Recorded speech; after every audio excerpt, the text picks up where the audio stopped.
So we'll begin now with another interesting and important review for the FRM exam that deals with options and option strategies. So if I am positive on a stock, that is, I feel that the stock price is going to go up, what are the different instruments that I can use to execute this view or to profit from this view?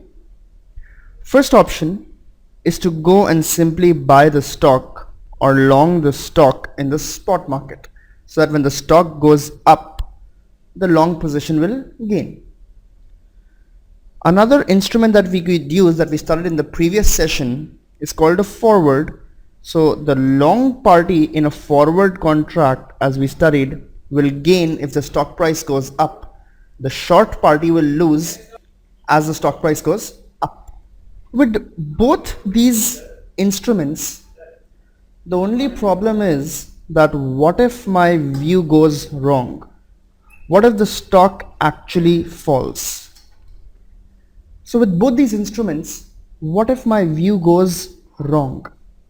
I will have to suffer a loss, because if the stock falls, then whether I long the stock or whether I long a forward, in both cases there will be a loss, because a forward is also a right as well as an obligation.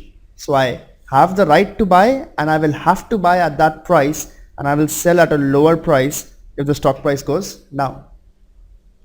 Now if I want to limit my downside or not have this downside, then I can execute my view of a positive stock by buying an option, or more specifically by buying a call option, which is a right but not the obligation to buy.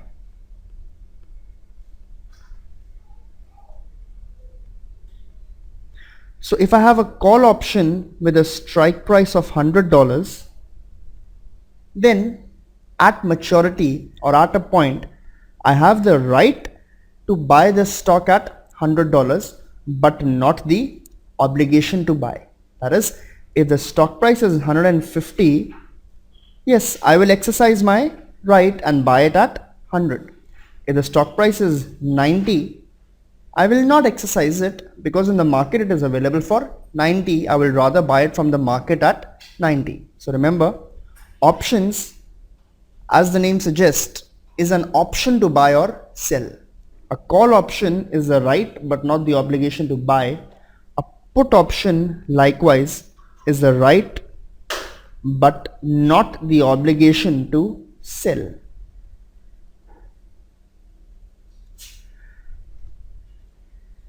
The person who owns the right or who has the right is referred to as the buyer, and the person who has given the right, that is the other counterparty, is called the seller. Please note that in this transaction, the seller only has downside, because if the stock price is low, the buyer won't exercise his option. If the stock price is high, the buyer will exercise. So the buyer in this contract only has an upside, and the seller in this contract only has downside. To write an option or to give this right, hence the seller charges an upfront premium. Upfront implying it is paid right on the day that the contract is written or the contract is signed, and the buyer who owns this option, call option or a put option, that is whether he buys the right to sell or he buys the right to buy, the seller of the option, the buyer of the option, will pay the seller an upfront premium. We'll study all these concepts in more detail, but just understand the crux of the introduction being that options, unlike forwards or unlike stocks, even though are derivatives, that is, they derive their value from an underlying, but they represent only a right and not the obligation. So it is an option with the buyer. The seller, on the other hand, will only have an obligation. The seller has no rights. He only has obligation to do whatever the buyer is doing, or to take the opposite side of whatever the buyer is doing. So if the buyer chooses to exercise his call option, that is, he chooses to buy, the seller will have to sell.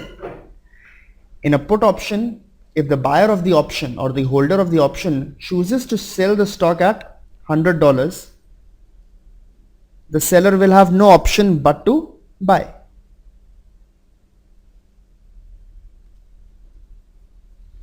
So once again, call option is the right to buy, put option is the right to sell, delivery price is also called the strike price.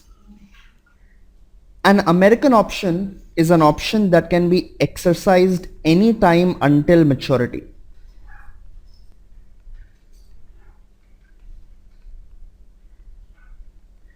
A European option can only be exercised at maturity. We will use capital K to represent the exercise price. We will use small c to compute the value or to represent the value of a European call option. Value simply means the premium that needs to be paid upfront.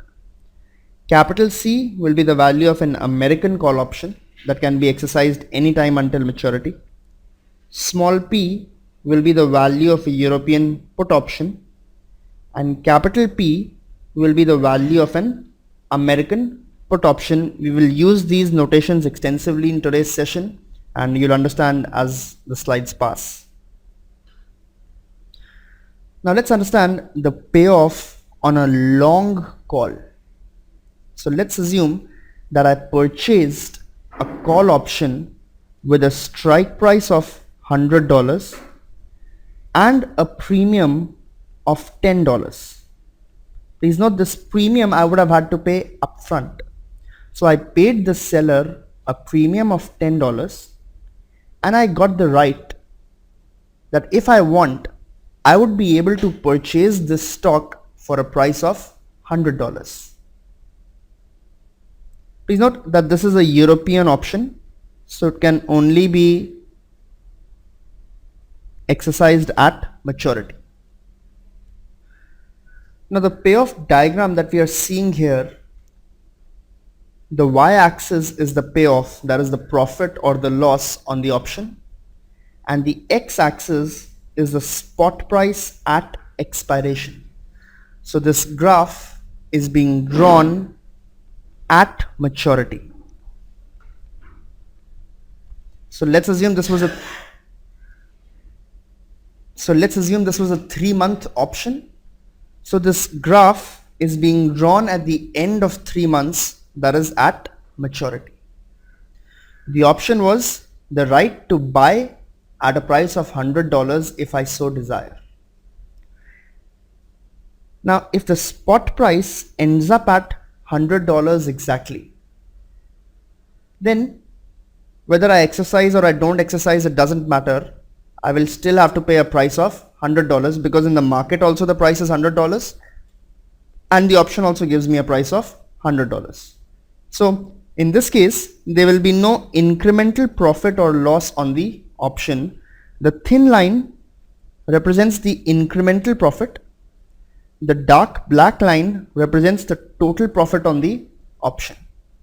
However, for the long, that is for the buyer, he has already paid a $10 upfront premium, so his total loss would be minus $10. If the stock price ends at $80, that is at maturity, let's assume 3 months was the maturity. So 3 months later, the stock actually ends at a value of $80. Now, would the buyer exercise his option? If he exercises, he will have to pay $100 to buy. If he doesn't exercise, from the market he can buy at $80. He will not exercise, he will rather buy it from the market at $80. Hence again, the option expires worthless, or the buyer will lose his premium of $10 that has been paid upfront. So again, the loss will be minus 10. In all cases where the spot price ends below the strike price, the loss will be equal to the upfront premium paid. The buyer can never have any additional loss because it is a right and not the obligation. So he can choose not to exercise his option, unlike in a forward contract where there would have been a greater loss had the stock price gone down to a long party. So this is when the spot ends up lower than the strike. If the spot ends up greater than the strike, so let's say the spot ends at $120. In such a case, the buyer will exercise his option because he has the right to buy at 100 and he can sell in the market now for 120, thereby gaining incrementally on the option a value equal to $20. However, $10 has already been paid as premium, so that will have to be knocked off from whatever is the profit, giving a total profit of $10. As the stock price goes up, if it goes to 150, the payoff will become $50 incrementally, that is 150 minus 100 minus 10 that has already been paid, making a total profit of 40. Please note, this $10 is not paid at maturity. This $10 is paid at initiation of a contract. That is, right at the beginning we will pay this $10. So we can write that the value of a call option at maturity, or the incremental payoff from a call option, can be given as maximum of S minus K comma 0. That is, if S is greater than K, the payoff will be S minus K. If S is less than K, then payoff will not be negative. It will not be S minus K negative, it will simply be 0 because the buyer will not exercise the option. So this was the payoff on a long call. Please similarly try to draw the payoff on a long put, a short call, that is the seller of the call option, and the short put. Assume the same strike price, the same premium. Try to draw the payoff profiles for these three instruments: long put, short call, short put. Y-axis needs to be the payoff and X-axis is the spot price at expiration. We are assuming European options for the time being. That is, the option can be exercised at maturity. Now let's first try to draw the long put. So a put option is the right to sell at a price of $100 in our question. Again, if the spot price ends equal to the strike, that is, it ends at $100, it doesn't matter whether the owner exercises the option or not. In the market also he can sell for $100 and to the counterparty also he can sell for $100. So there will be no incremental payoff. However, he has paid a premium of $10 to begin with. To buy the put option, he again had to pay a $10 premium, so his loss would equal to $10. That is the premium pay, that is the total loss. Now for a put option, if the spot ends up greater than the strike, that is, the spot price ends at $120 wherein the strike price is $100, would the buyer exercise the option? Would he sell at $100 to the counterparty, or would he sell at $120 in the market? He would rather sell in the market. So if the spot ends up anywhere greater than the strike, then the buyer will not exercise the option. He will rather sell in the market. So at any point greater than the strike price, the buyer will forfeit the option, or he will let it expire worthless. His total loss will simply be the premium paid on the option. So $10 will be his total loss in case the spot ends up greater than the strike, because he will not exercise the option. If the spot ends up below the strike, let's say the spot ends at $80. So in the market, the owner will be able to sell the asset for $80. However, because he has a contract which gives him the right to sell at 100, will he exercise his right? So he will exercise the right and sell it at $100, thereby making a profit of $20. That is to say, he can buy at 80 from the market and sell at 100. So the profit at 80 would be an incremental value of $20. However, he has paid $10 premium upfront. So the total profit would be 20 minus 10, that is $10. Similarly, at $90, would he exercise the option? Yes, he will exercise because he has the right to sell at 100 and he can buy from the market at 90. So he'll buy at 90, sell at 100, making an incremental profit of $10. However, $10 is also the premium that he has paid, so his total profit will be 0. So the red line is the payoff on a long put. That is the total payoff. The dark line or the dark black line was the payoff on the long call. Similarly, let's try to plot the payoff on the short call. So the short call is the writer of the option. So he is the counterparty who has given the option to the long. Now he has to take the other side of the trade, whatever the long chooses. If the spot is lesser than the strike in a call option, will the buyer exercise the option? So please, we are coming back to a call option now. This was the payoff on a long call. It is the right to buy. He will exercise it only if the spot is greater than the strike. Otherwise, he'll buy from the market. So if the spot is lesser than the strike, that is if the ending price is lesser than $100, then will the buyer exercise the option? He will not, or the seller of the option will simply enjoy his $10 premium. Till the time the spot is less than the strike, the seller will enjoy his premium. As the spot starts moving above the strike, the buyer starts coming in the money. Remember, seller never comes in the money. It is only the buyer who can incrementally make profit. The buyer's downside is limited to the premium. Similarly, the seller's upside is limited to the premium. As the spot moves above the strike, let's say the spot becomes 110. The buyer will buy at 110 and sell in the market at, the buyer will buy at 100 from the counterparty or the seller and sell in the market for 110, or the seller will have to buy at 110 and sell it to the buyer of the option at 100. So he has the obligation to sell at 100, because if he buys at 100, the buyer, somebody has to sell him.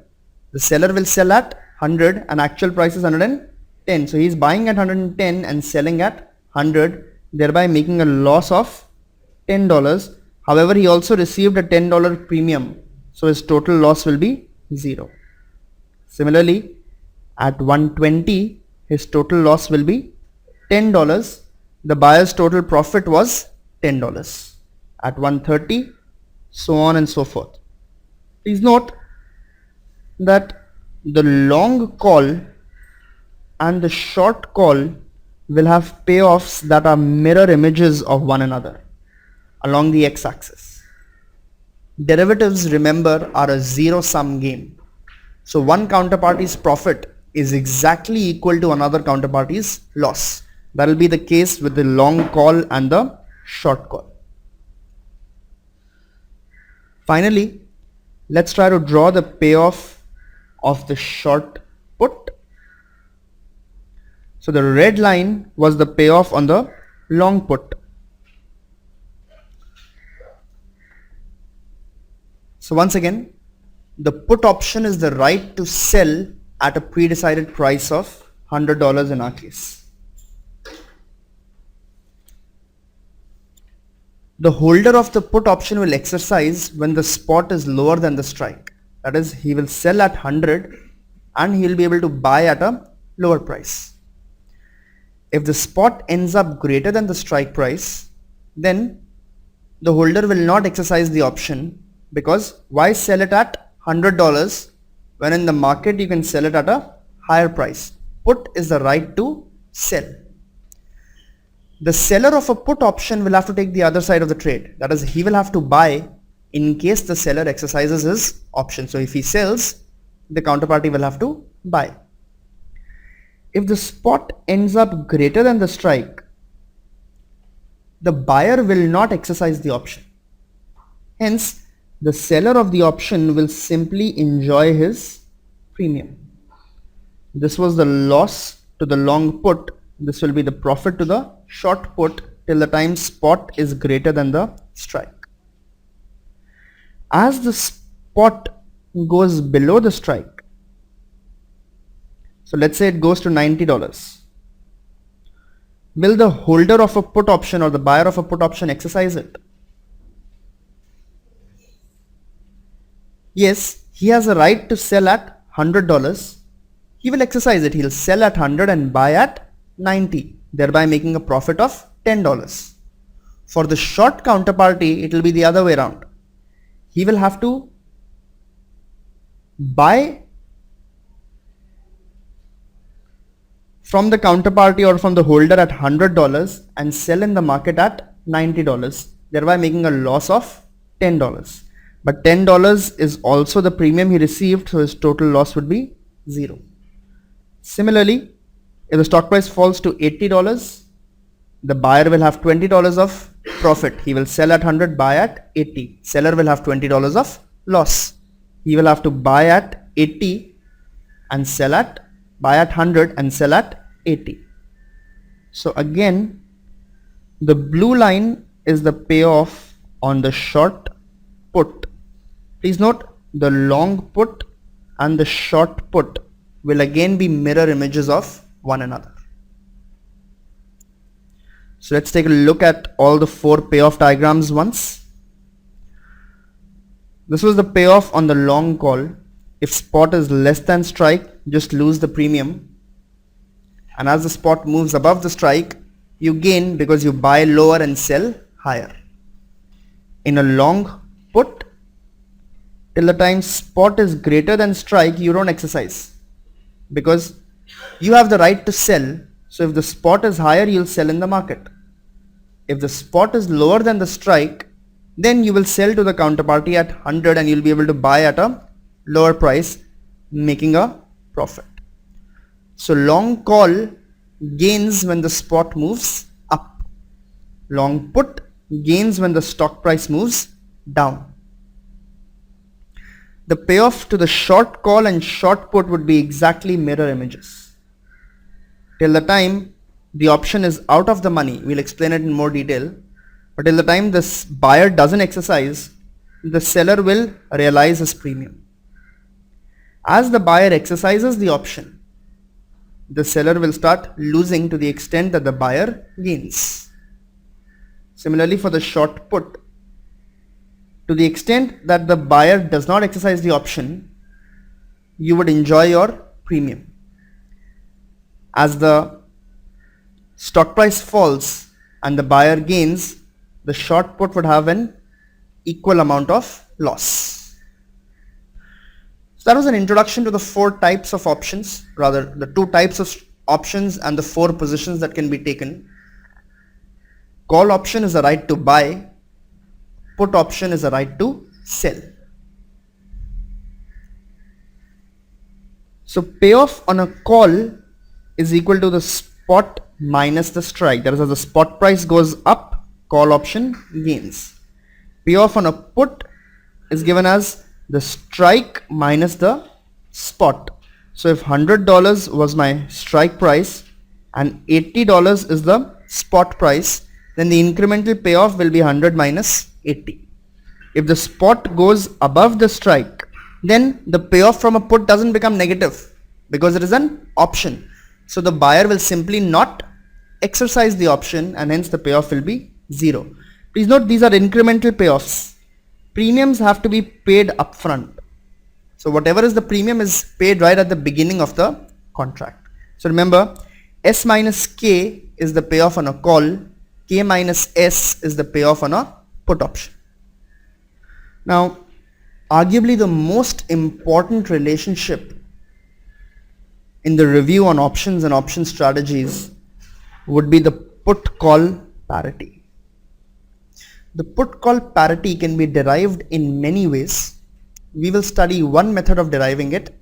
You can imagine many different portfolios and derive the same equality. So let's imagine two portfolios. Portfolio 1 has a long call, a short put, and an investment at the risk-free rate. So these three instruments comprise portfolio 1. And portfolio 2 is simply long the asset or buy asset. Now let's try to calculate the final payoff of both portfolios 1 and portfolio 2. At maturity, there are two possibilities. First, that the spot price will be lower than the strike price, or the spot price will be greater than or equal to the strike price. So if K is any number, then S will either be less than that number or it will be greater than that number. There is no other possibility. Both the call and the put have the same strike price, that is K. So first, at maturity, all these options are European options, that is they can only be exercised at maturity. So at maturity, what will be the payoff from the first portfolio? Let's first do it if the spot price is lesser than the strike price. Will the call option get exercised? Call is the right to buy. So if the spot is less than the strike, why will I buy at K? I will rather buy at S from the market. So the payoff on the long call is 0. We also had a short put. Please note, the short has no rights. Rights are with the buyer of the option. So if S is less than K, will the buyer of the option exercise the put option? Yes, he will sell at K. Put is the right to sell. He will sell at K and buy at S. So K minus S will be the profit to the buyer of the option. To the seller, there will be an equal amount of loss. We are talking about incremental payoff only. He would have received some premium, but that is upfront. Incrementally, he can only have a loss. His incremental loss would be minus K minus S. Assuming we invested K e raised to power minus RT at the risk-free rate, where R is the risk-free rate of interest, how much would this become at maturity or after a time T? It would be K e raised to power minus RT multiplied by e raised to power RT, this amount multiplied by e raised to power RT, or it will simply become K. If you invest so much money, then after a time T, it would become K e raised to power RT, or if you invest K e raised to power minus RT, it will become K.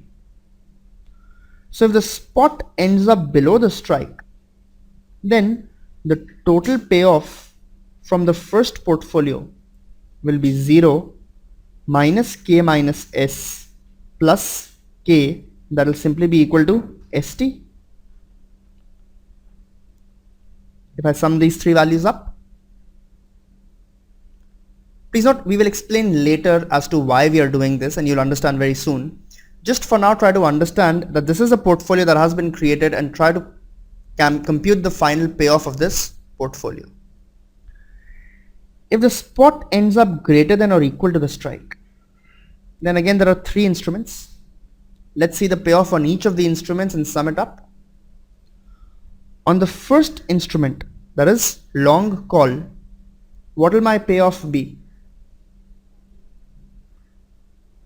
Will the call option be exercised? Because the spot is greater than the strike, so I will buy at K and sell it at S.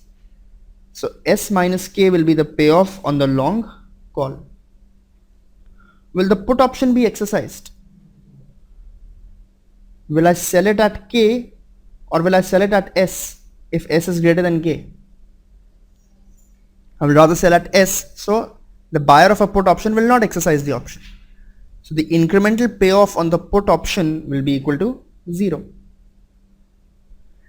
If I've invested K e raised to power minus RT in a bank, then that money will simply become K at maturity, or the total payoff if the spot price is greater than the strike price also comes out to be S minus K plus K, that is equal to S.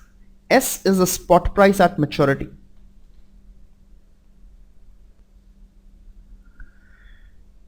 So the payoff of the first portfolio we saw, in both cases, whatever be the final spot price, the eventual payoff is simply equal to the spot price. In portfolio 2, we purchase the asset today. So if we purchase the asset today, what will be the value at maturity? It is whatever is the spot price at maturity or whatever is the price of the asset at maturity. So what we are arguing now is that both these portfolios have the exact same payoff. That is, both give us the exact same value at maturity. If they give us the exact same value at maturity under all circumstances, whatever be the S, under all circumstances the payoffs from both these portfolios is equal to ST, that is the spot price at maturity. Then what should be the price of constructing these portfolios at t equal to 0? It should be the same, otherwise there will be an arbitrage opportunity. Whatever is cheaper you can buy and whatever is expensive you can sell and make free money, because both are giving the same payoff at maturity. So by the no arbitrage principle, the price of both these portfolios must be the same to begin with. Now cash outflows from our portfolio are denoted negative. Cash inflows into our portfolio are denoted positive. To buy a call option, will I pay the premium or will I receive a premium? So I will pay minus C, that is the premium on the call. If I sell a put option, will I receive the premium or pay the premium? So I will receive P, that is denoted as plus P. And if I invest K e raised to power minus RT in a bank, today is it an outflow or an inflow? Because I've invested this money and that is why so much comes back to me in the future. So minus K e raised to power minus RT is what you have invested. So the total cost of making portfolio 1 is minus C plus P minus K e raised to power minus RT. The cost of making the second portfolio is simply the spot price of the asset today. So if I buy the asset or I buy the stock, then whatever is the price today is what I will have to pay. And at maturity the value will be whatever is the spot price at maturity. So portfolio 1 should have the same cost as portfolio 2, and the cost of portfolio 2 is S. Hence these two must be the same. If we rearrange this equation, that is I bring S to the left and C and P I take to the right, this can be written as C minus P will be equal to S minus K e raised to power minus RT, arguably the most important relationship called the put-call parity.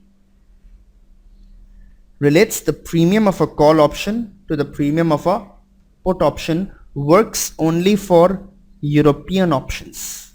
That is, these options could only be exercised at maturity.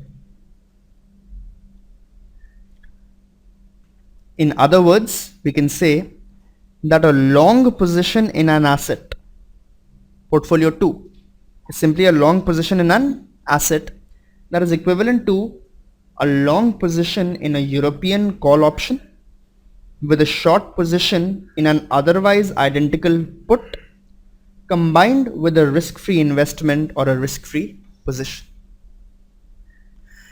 It has far-reaching implications, this formula. You don't need to remember the proof. This is one way of proving it. There are many other ways. Different books give different ways of proving the put call parity. You have to remember the put call parity, that is C minus P is equal to S minus K e raised to power minus RT. C is the premium of a call option, P is the premium of a European put option with the same strike price and same maturity. S is the current spot price, that is the spot price today. K is the strike price of the calls and puts. E raised to power minus RT, where R is the risk-free rate and T is the time to maturity of the options. Please note that if the asset was a dividend paying asset with a continuously compounded dividend yield of R star, then in all formulae replace S by S e raised to power minus R star T, or if it's a discrete dividend, replace S by S minus the present value of the dividend. We studied that in the review on forwards and futures. We proved it. Please remember that in all formulae and derivatives, if the stock is a dividend paying stock, replace S by S e raised to power minus R star T, or if it is a discrete dividend, replace S by S minus the present value of the dividend. R star here is the continuously compounded dividend yield. R is the continuously compounded risk-free rate. So let's do an example. Given a situation where the current stock price is $80, the risk-free rate is 8%, a quote is found for a 3-month put option with an exercise price of $75. The put price is $5, but due to insignificant trading in the call options, there was not a listed quote for the 3-month $75 call. Estimate the price of the 3-month call option. So we have a price for the put and we need the price for an identical call. Hence, we can use the put call parity assuming both of these are European options. For American, it won't work. So we will say C minus P is equal to S minus K e raised to power minus RT. What we need is the C. We are given all the other inputs. So C can be written as P plus S minus K e raised to power minus RT, where P, that is the price of the put option, is given to be $5. The current stock price is given to be $80 minus the exercise price of $75 into e to the power minus R. The risk-free rate is 8%, multiplied by the time to maturity, that is 3 months, that is 3 by 12. So it will be 85 minus 75 into e raised to power minus 0.02. So first let's compute e raised to power minus 0.02. So press 0.02, press the button plus minus, press second and press ln. Multiply this with 75 and we'll subtract 85, which will give us the value of the call option as $11.48. So this is the first application of the put call parity, that is, given the price of the call, you can derive the price of the put and vice versa. So we'll now try to study more about the option premium and how we derive the value of the premiums. So some terminology that we must be aware of. Intrinsic value of an option is the value that you will receive if you exercise the option today. In the case of a call option, the intrinsic value will be higher of S minus K or 0. So if S is greater than K, then you receive S minus K, otherwise you will simply not exercise. So this will be the intrinsic value for a call option. Intrinsic value for a put option would be K minus S comma 0. So this is the value that you receive if you exercise the option today. The option has two values. It has an intrinsic value as well as a time value. So even if an option is out of the money today, that is, let's assume the spot price is 90 and the strike price is $100 for a call option, and the option right now is out of the money because it's still $10 until which we will exercise it. At 90 we won't exercise the option. Why will we buy at 100? We'll rather buy from the market at 90. So if somebody sells a call option which gives me the right to buy at $100 when the current spot price is 90, will that call option still have some value? Let's assume it's a 1-year option, or 1 year is the time to maturity. So will this call option still have some price or not?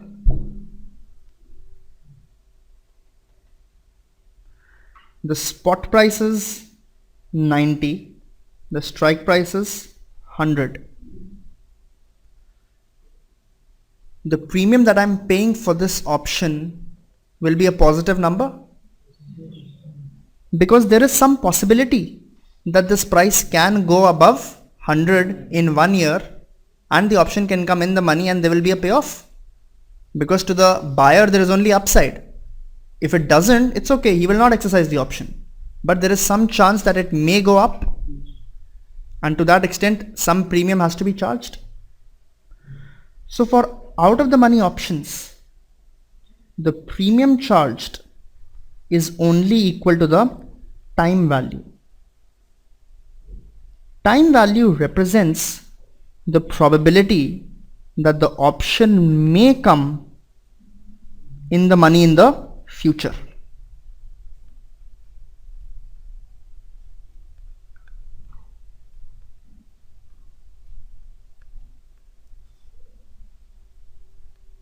So in the future, the stock price may go up and the option may come in the money.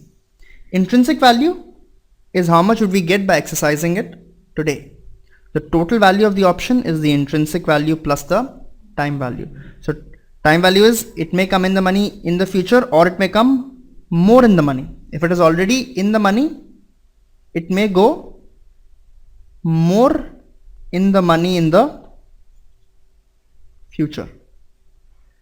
So if the spot price is 110 and the strike price is 100, then the intrinsic value of this option itself is $10. That is, by exercising it today, I can receive $10. The total premium will be something higher than this to account for the probability that it may go more in the money in the future.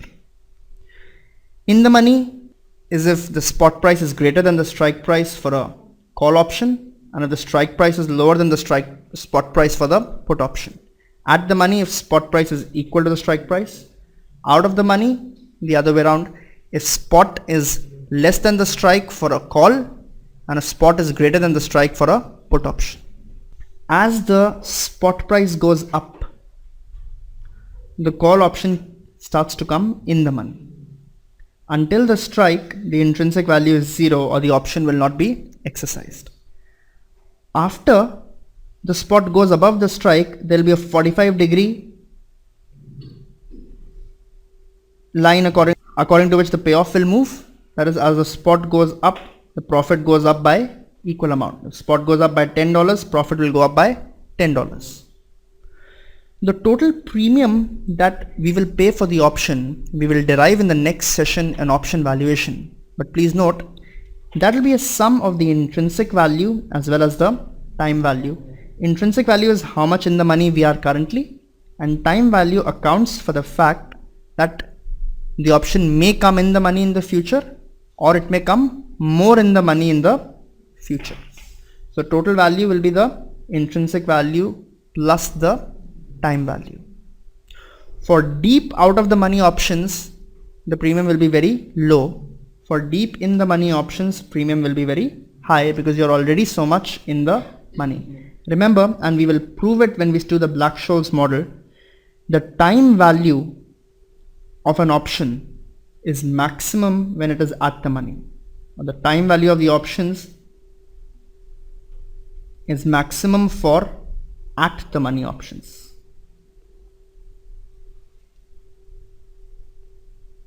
Please note that until the spot price is below the strike price for a call option, the value of the option is only the time value. There is no intrinsic value. So whatever is the value is all time value. As the spot moves up, the time value keeps increasing. When it is close to maturity, the value of the option will be quite high because it can come in the money anytime now. So the value will be quite high, but all of it still will just be the time value.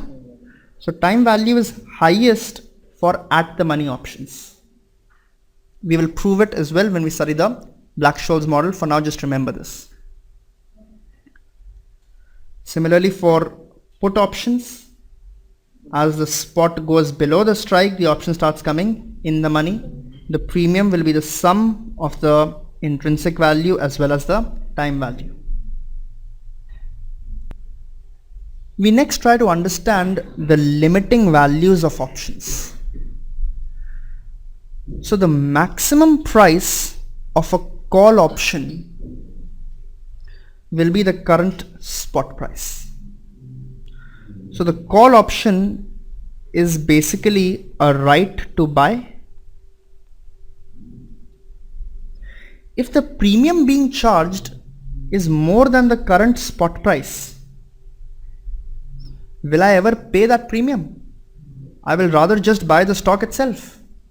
The stock costs $100. Even if I think that the stock is going to become 10 times, that's why I'm buying a call option. The premium charged has to be lower than $100. If somebody is charging me a premium of $110, will I ever buy the call option? I will rather just buy the stock myself and save on $10 because this is also eventually a right to buy the stock. So the price of a European call option can never be more than the spot price.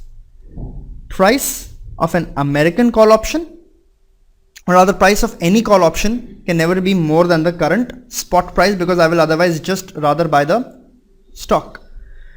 Price of an American call option, that is capital C, will always be greater than or equal to the price of a European call option because there is an added feature that you can exercise whenever you like. Otherwise they're both the same. Now the question is, what is the minimum value of a European call option? So that can be derived from the put call parity. So we said C minus P is equal to S minus K e raised to power minus RT, or we can say that C is equal to P plus S minus K e raised to power minus RT.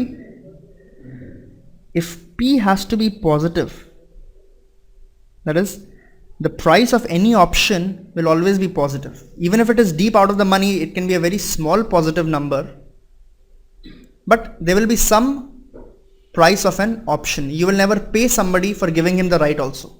You give somebody the right to buy or the right to sell, you will charge something. It can be a very small amount if the option is deep out of the money. So P is always positive. So premiums are always greater than 0. That means C must always be greater than S minus K e raised to power minus RT. That is the limiting value of a European call option. For a put option, please remember the value can never be greater than the strike price. So put option is the right to sell. So let's say I'm selling you the right to sell at $100 and I'm charging you a premium of $110. Will you ever buy the put option? Because when will a put option come in the money? When the stock price falls. What is the minimum value that the stock price can get? Or even if your view goes right and the stock falls down to a value of 0, what is the maximum profit that you can have? $100.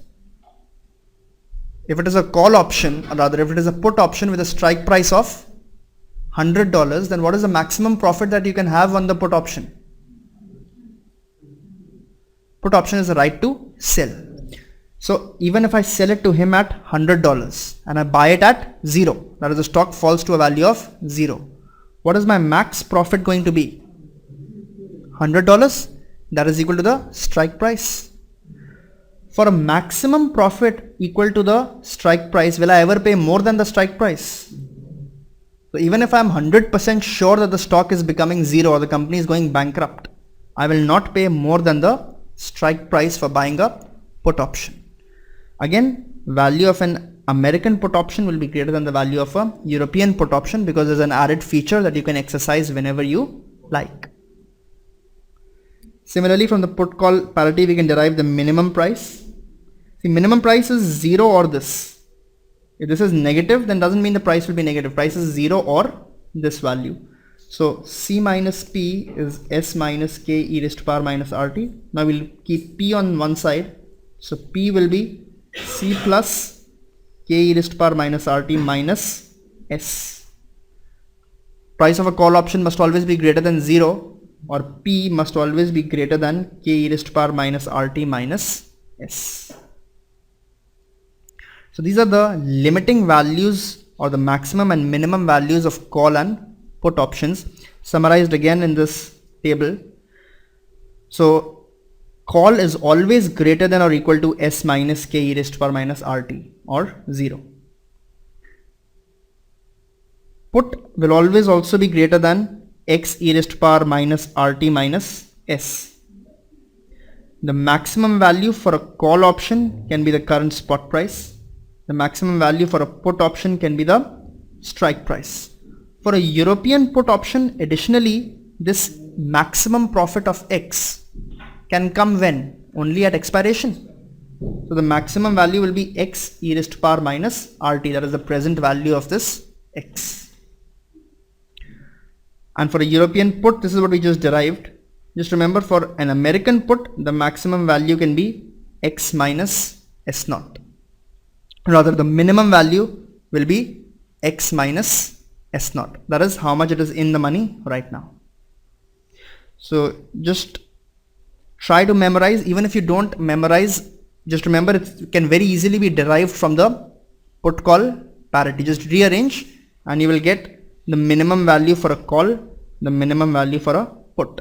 Maximum values you need to remember, and we just proved why a call can never be more than the spot price and the put can never be more than the strike price. For European put, it will be X e raised to power minus RT.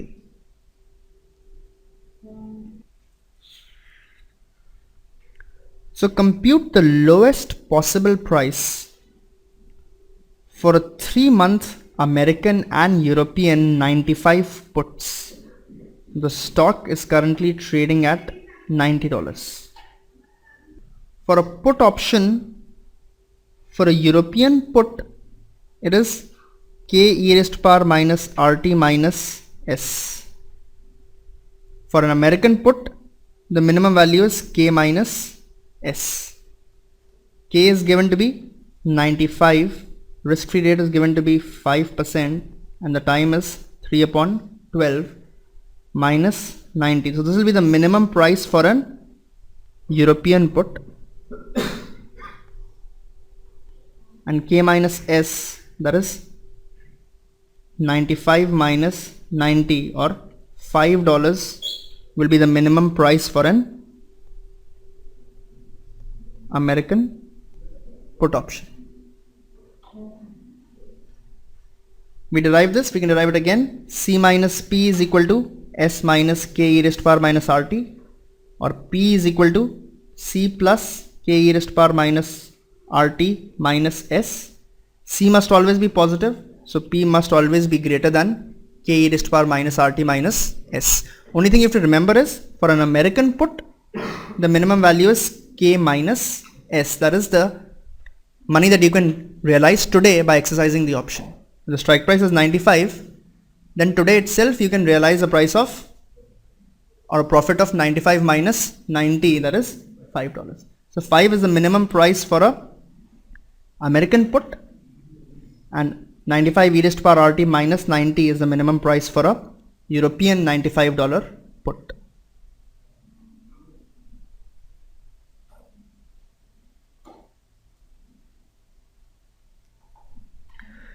Says that an American call option on a non-dividend paying stock should never be exercised early. So an American option is called American because it can be exercised at any time. Now theory says that American call option should never be exercised early on a non-dividend paying stock.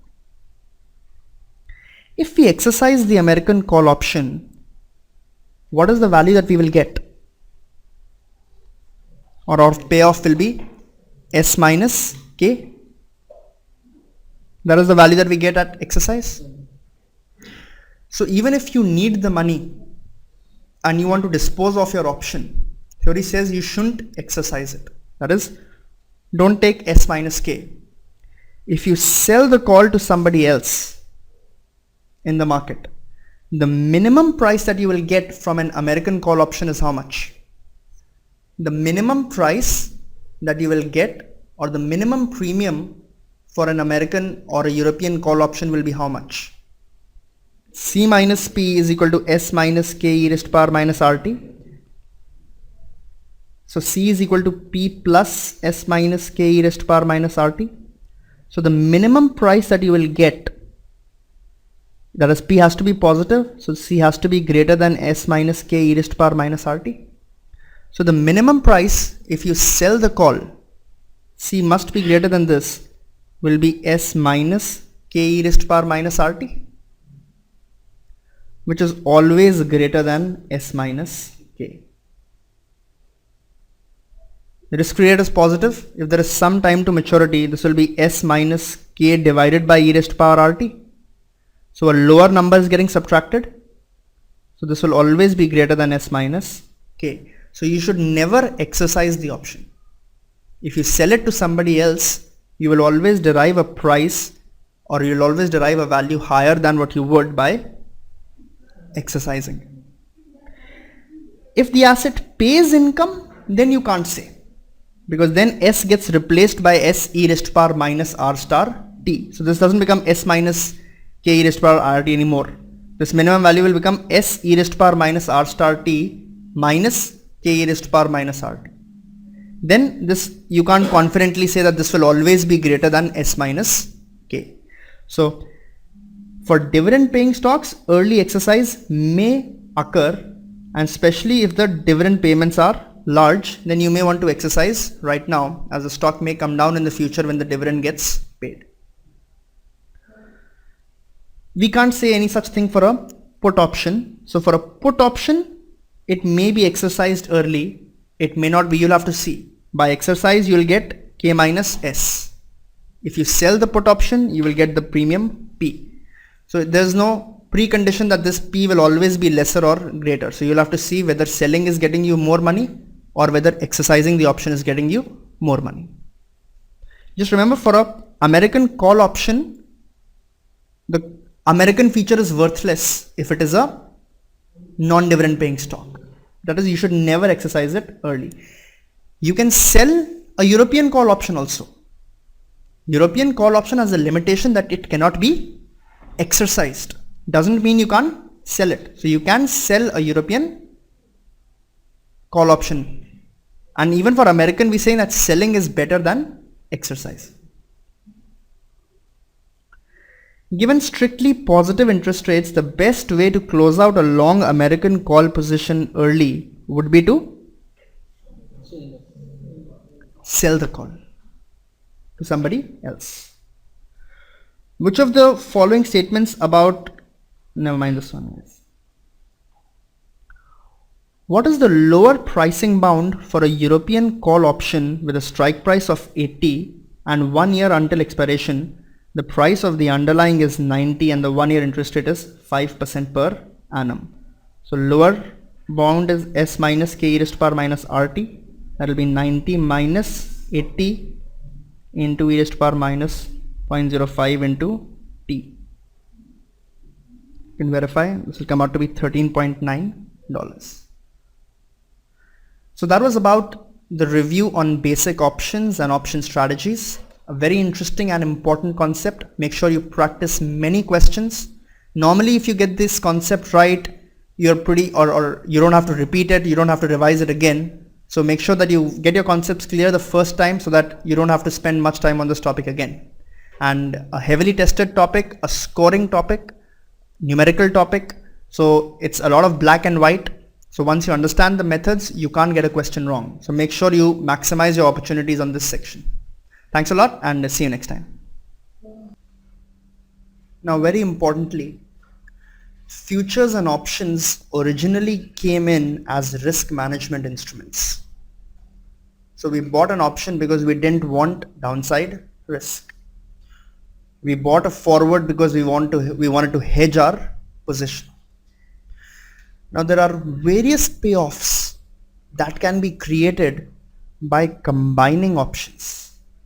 So we saw the payoffs on single options. This was the payoff on which option? Long call. This was the payoff on which option?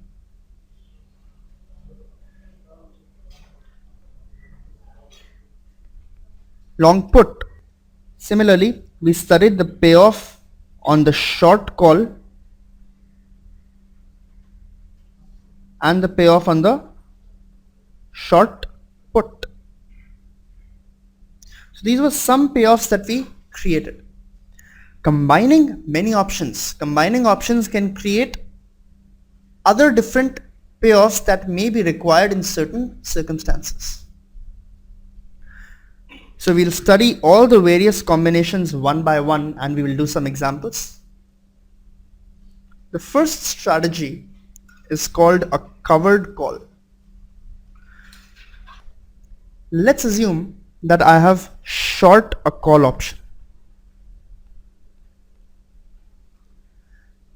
So if I have short a call option, what is my risk?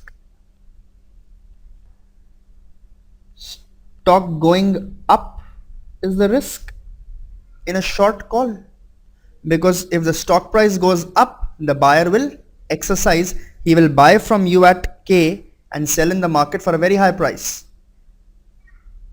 You will have to sell it to him at K and you will buy from the market at a very high price. So in a short call, the payoff is something like this. Till the time spot is equal to strike or the spot is less than the strike, you will enjoy your premium. As the spot starts moving above the strike, you will start losing as the buyer exercises his option. So let's assume we took this position, we took the short call position, and now we are actually scared that the stock may go up, or we are scared that we have made a mistake. The problem is that the option market has suddenly turned illiquid, so I am unable to reverse this position. How would I reverse this position? Any derivative instrument can be closed by entering into an opposite contract of the corresponding maturity. So if I'm short a call, I just need to long a call. If I long a call, I have effectively closed this position. Just like we were long a forward, we need to short a forward and close out the position. So unfortunately, I'm not able to long a call. But I want to hedge my risk of the stock going up. What I can do, or what will gain when the stock goes up? The stock itself. So with a short call, I long stock. That's what is called a covered call. So we had a short call position, we covered it by longing stock. Payoff on the long stock will simply be this 45-degree line. As the stock goes up, we gain. As the stock goes down, we lose.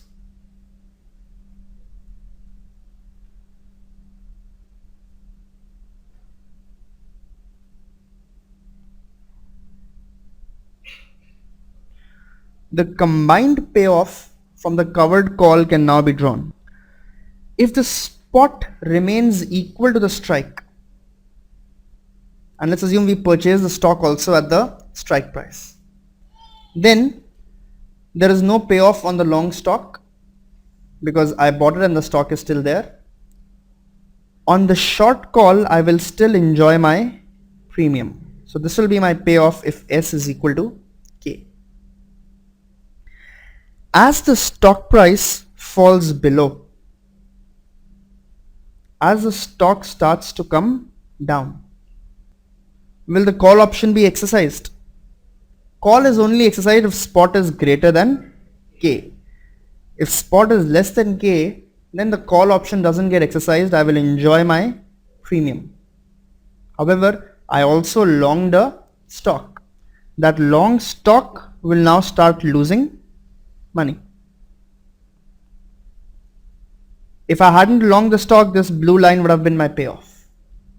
Now because I have longed the stock also, as the spot price falls, the stock will fall, and to that extent I will have a loss. So I will still be better off because I am receiving a premium on the call, but otherwise my payoff or my total profit will come down with the stock. As the spot moves above the strike, I will start gaining on the stock, just like I was losing here. But I will now start losing on the option because I also short a call and the buyer of the call comes in the money and I will start losing. But for every 1 unit increase in stock price, I have 1 unit of profit from the stock position and 1 unit of loss from the call position. Hence, the payoff will plateau out. That is, any increase is netted off or cancelled because the gain on the stock will be cancelled by the loss in the call option. So the combined payoff will look like the red dotted line. The individual payoffs are the long stock and the short call. What does the red dotted line look like? This is the payoff on a short put option. So please remember that a covered call converts a short call position into a short put position. So you are scared now that the stock price will go up. Hence you covered your stock call or short call position. Drawing these diagrams will not come in the exam. It's an objective type exam. However, just for understanding of options better, we are doing it in a detailed manner. Questions will be more like the ones that we'll study, wherein you don't really need to know the diagram. You'll still be able to solve the question. So an investor buys a script for $52 and sells a call for $5 with a strike price of $55. Show the expression for profit and compute the maximum profit and loss and the break-even price. Break-even price is where there is no profit and no loss. So please note that in examples on option strategies, it really doesn't matter what the strategy is. So even if it wasn't said covered call, we won't have to bother. It would still be the method of solving would still be the same. So how do you solve? First, draw a timeline and depict the various strike prices of the options. So on the timeline, you'll only depict the strike prices. In our question, there is only one option and there is only one strike price. So we will denote $55 as the strike price. The cases that you will have to consider would be spot being less than the strike price and the spot being greater than or equal to the strike price, because for options there will be a non-linearity in the payoff. It will come in the money or out of the money depending on whether the stock is above or below the strike. So first solve for spot lesser than the strike. If spot is less than the strike, will the option come in the money?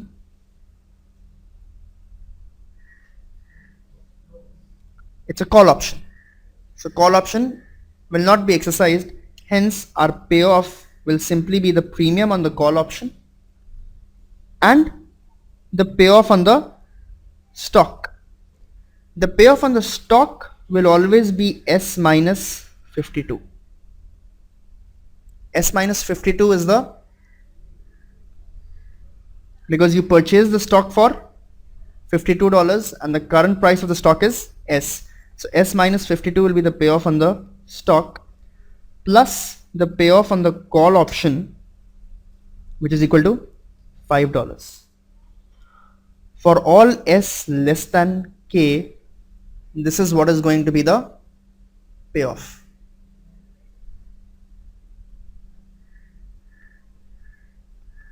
If S was greater than or equal to K, then the option comes in the money or the buyer will exercise the option.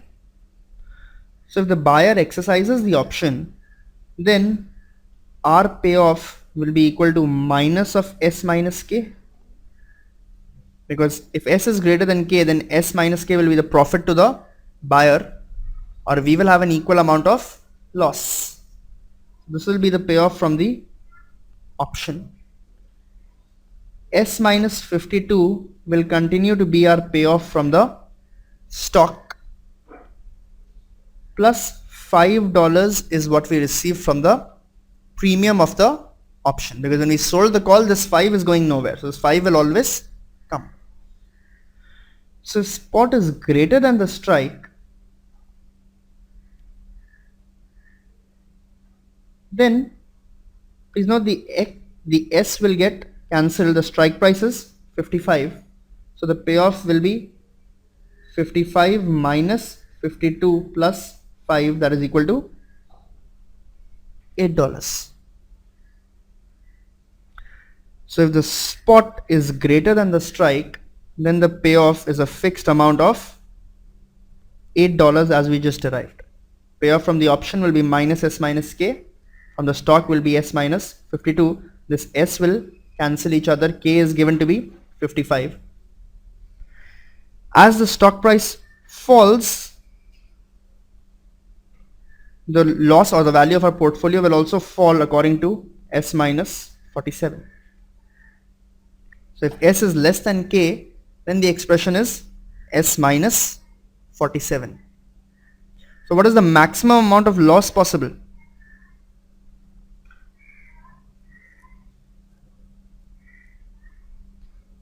So that's the first part, that is show the expression for the profit. Expression for the profit is for S less than K, it is S minus 47, that is wherever the stock price ends minus 47. For S greater than or equal to K, the payoff is simply $8.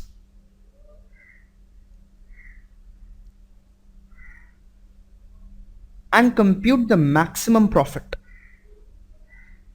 What is the maximum possible profit? So K is 55. Even if I put K as 55 here, 55 minus 47 is 8. Maximum possible profit is $8. Maximum loss is how much?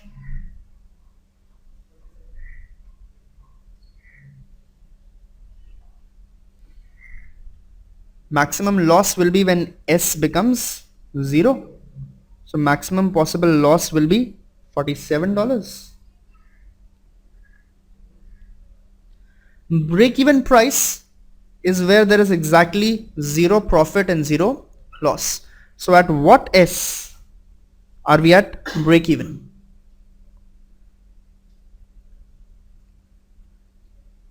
When is S minus 47 going to be equal to 0? When stock price is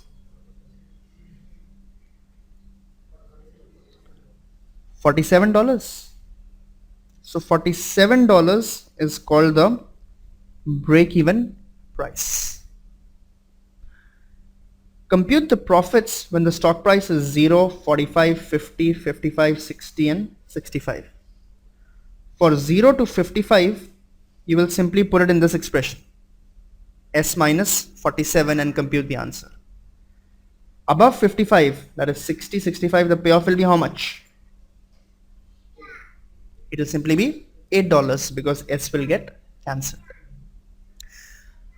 You will understand this technique when we do more questions. It is a very straightforward method of solving. You don't even need to know what the strategy is. For all strategies, and we'll study many strategies, we'll apply the same approach. First, depict a timeline, depict all the strike prices, and then calculate an expression for all ranges in between the strike prices.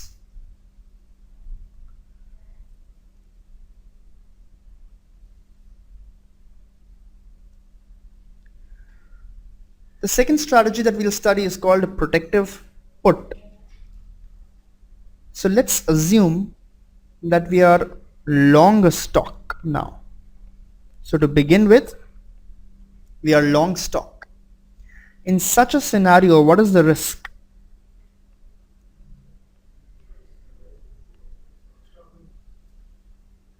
The risk now is that the stock price will fall.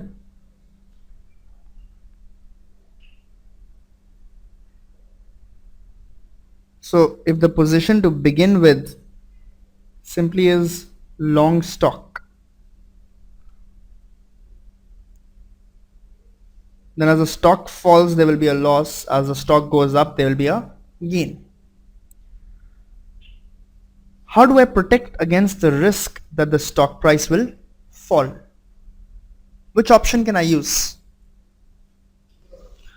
I can simply buy a put or long put that gives me the right to sell this stock at $100 or whatever is the strike price, such that even if the stock price falls, I can still sell the stock at K because I have a put option or the right to sell at K.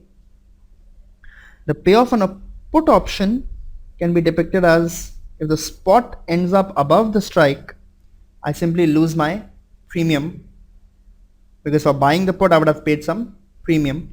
As the stock goes below the strike, I will start gaining because I will buy at a lower price and sell at K, the right to sell at K.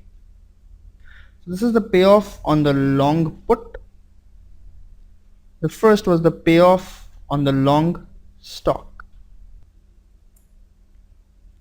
Now let's try to draw the combined payoff of the protective put. So if the spot remains equal to the strike, then there is no profit or loss on the long stock position, and I will simply lose my premium on the long put. As the stock starts to go above the strike price, the put expires worthless, but I will keep gaining on the long stock position. So for every 1 unit movement of the spot towards the right, or every 1 unit increase in the spot price, I will have a 1 rupee increase in profit or a $1 increase in profits. So as the stock starts going up, I will start gaining along with the stock price. So please note this is a 45-degree line. All these lines and options are 45-degree lines up till now we've drawn. Why 45? Because a 1 unit movement forward causes a 1 unit increase in profit. 2 units movement forward causes a 2 units increase in profit. However, the profit will still be lower than the original long stock because of the premium that we have had to pay for the long put. So if the stock goes above the strike, then along this 45-degree line will be my payoff. As the spot starts falling, or it goes below the strike, I will start losing on the stock. The stock position that was gaining will now start losing, but I will start gaining on the put. So any 1 unit fall in the spot price will cause a 1 unit loss in the stock position, but a 1 unit gain in the put position, such that my overall payoff will plateau out, or it will flatten. So after this point, any loss will be made up for by an equal amount of gain on the option position. Thus, the blue line will be the payoff on the protective put. What does the blue line look like?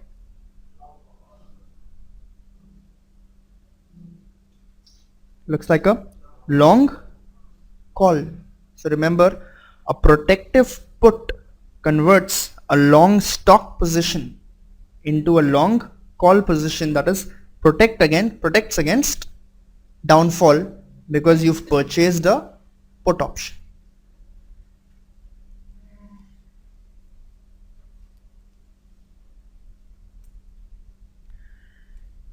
An investor purchases a stock for $80 and buys a put for $15 with a strike price of $70.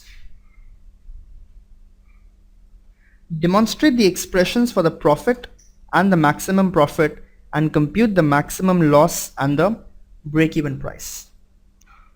Once again, it doesn't matter what the strategy is. All questions on options will be solved in this manner. First, depict a timeline and depict what are the strike prices of the various options. In this case, again, there is only one option with a strike price of $70. So we will denote 70, and we'll compute an expression for when the spot is less than 70 and when the spot is greater than or equal to 70. So he has purchased a stock for 80. Now in either case, the payoff on the stock will be equal to S minus 80. That is, whatever is the spot price minus 80 will be my profit, because I purchased the stock for $80. So S minus 80 is the profit on the stock. I have purchased a put for $15. So even this $15 has to be paid in either case. Nothing can stop this, because the premium on the put is paid upfront. The remaining is the payoff on the option. If spot is less than the strike, will the option be exercised? Yes, it is a put option. So, and I have bought the put option. Hence my payoff will be plus K minus S. K is given to be 70. If spot is greater than the strike, will the option be exercised? It's a put option, so it will not be exercised. So nothing incrementally coming from the option. So if spot is less than the strike, that is, it is less than 70, again S will get cancelled. The payoff will simply be minus $25. That is minus 80 plus 70 minus 15. As the spot goes above the strike, the payoff becomes S minus 95. As it goes above 70, so for S greater than equal to 70, the payoff is S minus 95. For S less than 70, the payoff is simply minus 25. The same position as a long call. So there's a fixed $25 loss till the time spot is less than the strike. As the spot starts going up, profit will also start going up. So the expressions for the profit have been computed. What is the maximum possible profit in this strategy? Infinite. The spot grows up to infinity, there can be infinite profit. What is the maximum possible loss? The stop falls to 70, it will be 25. Anything lesser than 70 is also 25.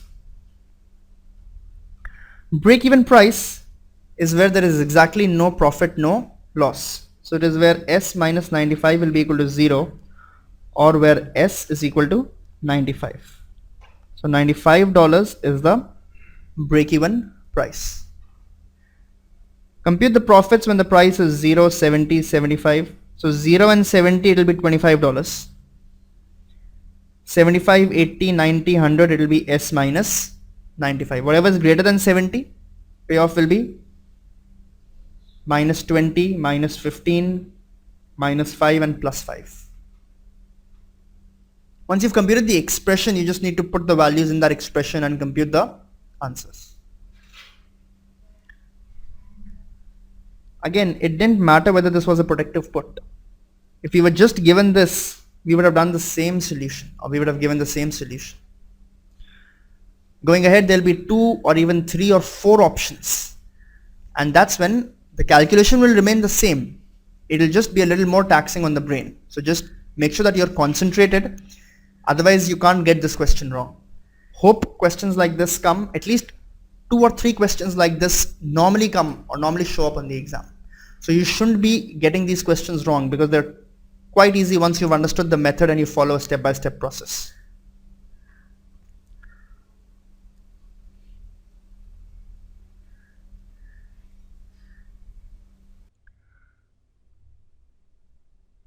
So we've studied the basics of options and the various option strategies, and we said that the variable C is used to represent the value of an option or the premium of the option. This premium is what the buyer has to pay the seller in the case of a call option. Similarly, P is the premium that the buyer of the option has to pay the seller of a put option. In our reviews up till now, we had C as well as P assumed in all the questions, or the values were essentially given to us. In the review on option valuation, we will study how the fair value of this C, or how is the fair value of the premium derived.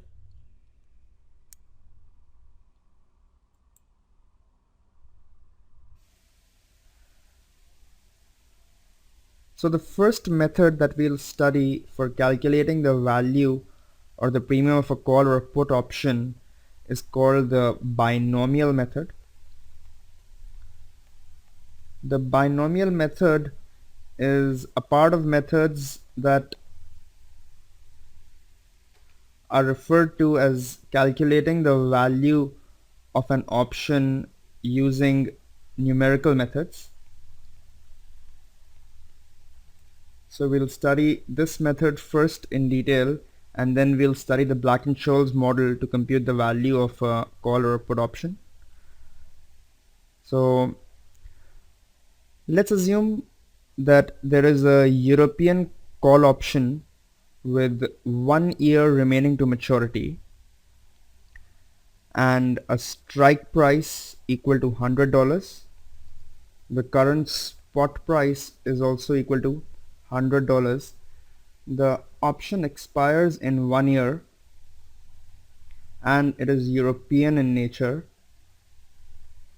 It is a call option. So a call option, please recall, is the right to buy the asset at a pre-decided price at a pre-decided time. It is a right, not an obligation. The buyer has the right, and the buyer can exercise that right if he feels. So when will he exercise? It is when the actual spot price at expiration in the case of a European option is greater than the strike price. If the strike price is 200, it makes sense to exercise. So we are at t equal to 0 and we are trying to determine what is the premium that the buyer of this option needs to pay, or the seller of the option needs to charge. So at t equal to 0, the spot price is $100, and what is the premium that the seller should charge for this call option that is European in nature is what we are trying to determine. The option can be exercised at t equal to 1, and the first method that we are studying is the binomial method. So in the binomial method, what is essentially assumed is that at the end of each period, the stock or the asset can be in two states, hence the name binomial. So if it is at $100, then at t equal to 1, the asset can be in two different states, assuming a one period binomial model, that is from 0 to 1 we consider just one period. So let's assume the $100 at t equal to 1 can either become $150 or it can become $50. So the stock price that is $100 today, we have determined using some method that at the end of the year, if things play out well, if the economy does well, if the stock is able to execute and the management of this company does well, then this $100 stock price can become $150. If on the other hand things don't go so well, the company loses market share or the economy does poorly, this $100 may become $50. There is a 50% chance of the stock becoming $150, and there is a 50% chance of the stock becoming $50. So 50% chance of $150 and 50% chance of $50. The risk-free rate of interest is given to be 10%. Given all these assumptions, can we value the option today, or can we try to determine the value of this C, or the premium that the buyer will have to pay? So we can apply the concepts of basic statistics and probabilities and time value of money to derive the value of C now. So at t equal to 1, there is two possible states.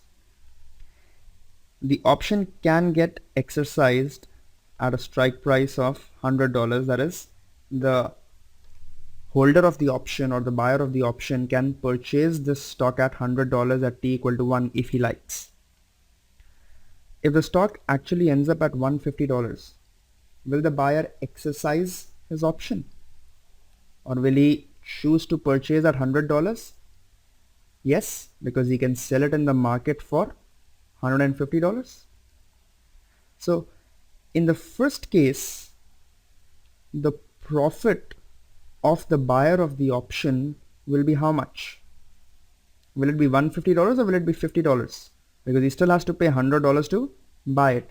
So in case 1, the payoff from the option will be 150 minus 100, that is the strike price, S minus K, that will be equal to $50. In case 2, what will be the payoff from this option?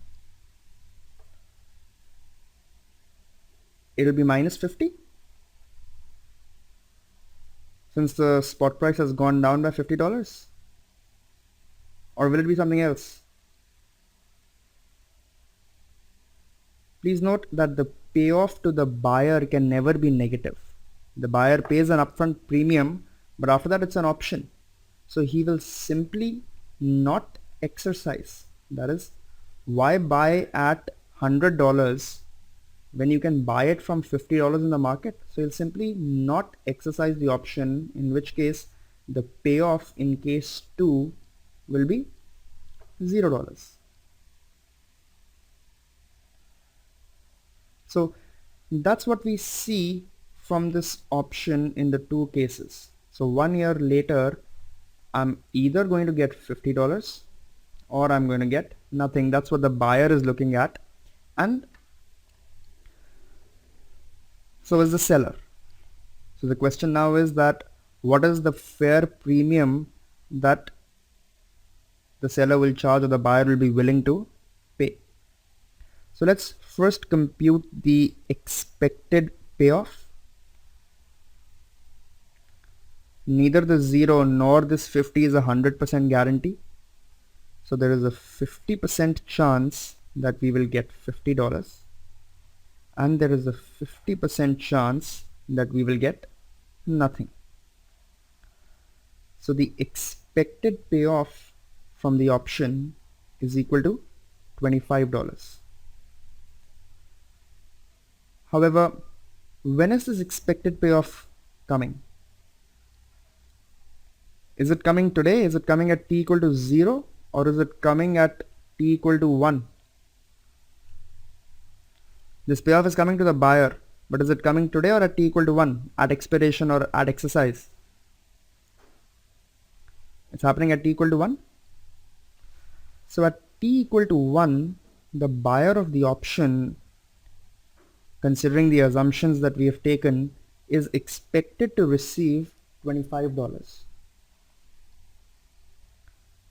If he's expected to receive $25 at t equal to 1, what will be the value of the option today, or what is the value of the payoff today that is at t equal to 0?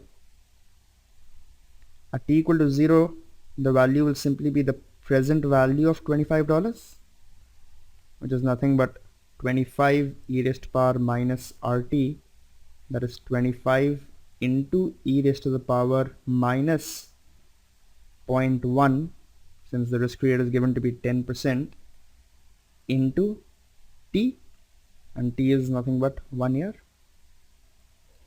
So this is what is going to be the premium on the call option, or this is the price that the seller will charge, because the seller has to make this payoff. If the buyer comes in the money, it's seller's loss. So seller will charge so much and the buyer will be willing to pay so much, considering the possible movements in the stock price in the future.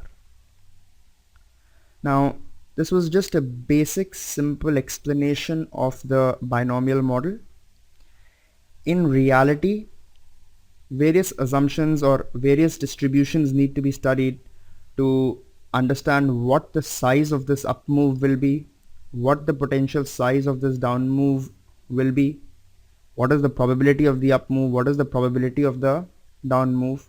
So depending on various distributions that stock prices have seen to follow, certain assumptions can be made about these distributions or about these movements. Again, t equal to 0 to 1 year, we considered just one period in this simplistic example. As we'll see in the examples to follow, we could have broken this period, this 1 year period, into 12 monthly periods. So from 100, there could be 12 monthly moves, and then calculated the value of the stock based on those moves. So the fundamental concept of valuing an option using the binomial method remains as explained. However, we'll do more complicated examples and we'll understand how the probability of this up move, the probability of down move, and the size of the up move, the size of the down move. The size of the up move in this case was 1.5, because 100 became 100 into 1.5, that is $150. The size of the down move was 0.5, that is 100 into 0.5 became 50. So how the size of up move, that is 1.5, how the size of down move comes, is an assumption that has to be taken, and that assumption depends on the various distributions that we'll see in the coming examples. So that's an introduction to the binomial model. We'll see more details in the coming slides.